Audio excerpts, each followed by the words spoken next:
প্লেটে খাবার বক্ষণ করে নেই, নিজেই বস্তা দিয়ে জামা সেলাই করে, সেই বস্তাটা নিজেই সেলাই করে জামা বানাইয়া গায়ে দিতেন। আমার বাবারা, আমার বন্ধুরা, মন্ত্রী পরিষদ ডেকে বললেন, খলিফা হারুন, তোমার একটা মাত্র ছেলে, এই ছেলেটা ভালো পোশাক পরে না, এইভাবে চলাফেরা করে, এটা মানায় না। বাপ বেটা দুইজন রাতের বেলায় খাবার টেবিলে বসলেন, ডেকে বলে, বাবা তোমার কাছে জানতে চাই, কে তোমার মনে কষ্ট দিল, কে রে তোমার মনে দুঃখ দিল, কে রে তোমার মনে আঘাত দিল? ভালো পোশাক পরো না, দামি কাছে ঘুমাও না, সোনার প্লেটে খাও না, সামিজ ব্যবহার করো না। ছেলেটা নীরব, বাবাকে ডেকে বলে, বাবা গো তোমার কথা শেষ।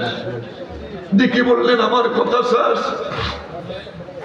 ও আমার বাবা, তোমার প্রশ্নের জবাব যদি তুমি নিতে চাও, এই সুন্দর গাড়ি বাড়ি ছাইরা, এয়ার কন্ডিশনের গাড়ি বাড়ি ছাইরা আমার সাথে একটু কুল্লু কালায় ওই জঙ্গলায় যেতে হবে রে বাবা। গভীর মনোযোগ, দরবার যে কোয়ালিটির ওয়াজটা হতে হবে, ওই কোয়ালিটির। আমার মন মতন ওয়াজ করে চলে গেলে হবে না বাজার। গভীর মনোযোগ, বাপ্পাটা দুইজন জঙ্গলায় চলে গেলেন, পাহাড়ের পাদদেশে দাঁড়িয়ে রইলেন। একটা গাছের ঢালের মধ্যে ছোট্ট একটা পাখি এসে বসলেন, এইভাবে ঢালটা ঝুলতেছে। ছেলেটা দেখে বলে, পাখি রে, রে পাখি, তুই যার আমিও তার, তোর যিনি খাওয়াচ্ছেন আমাকেও তিনি খাওয়াচ্ছেন, তোর যিনি ঘুম পাড়াচ্ছেন আমাকেও তিনি ঘুম পাড়াচ্ছেন।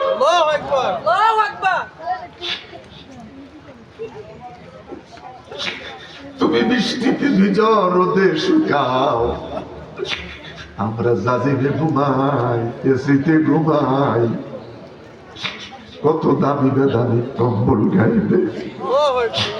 পাখি রে পাখি, অন্তরটা পেটে যায় রে, যেদিন তুই মরে যাবি তোদের কোনো হিসাব নাই।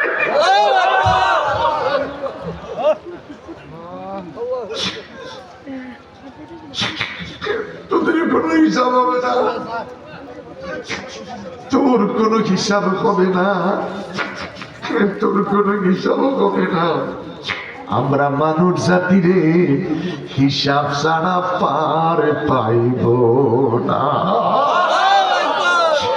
জবানটা খুলে বলেন আল্লাহ, আরো বড় করে বলি আল্লাহ। আমার বাবারা, এই জীবনে কত গুনাহ করলাম, কত পাপ করলাম, কত নামাজ ছেড়ে দিলাম রে, কত রোজা ছেড়ে দিলাম, খাজা বাবার আস্তানায় প্রবেশ করলাম। আমার আল্লাহ ইচ্ছে করলে আজকের মাহফিল নাজাতের জরিয়া বানাইতে পারে কি পারে না? হাত তুলে বলেন, পারে কি পারে না? মাফ করো, মাফ করো আল্লাহ, মাফ করো বান্দারে, মাফ করো, মাফ করো আল্লাহ, তোমার বন্ধুর খাতিরে।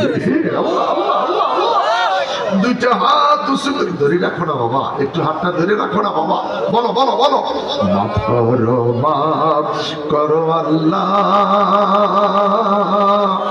মাফ করো বান্দারে।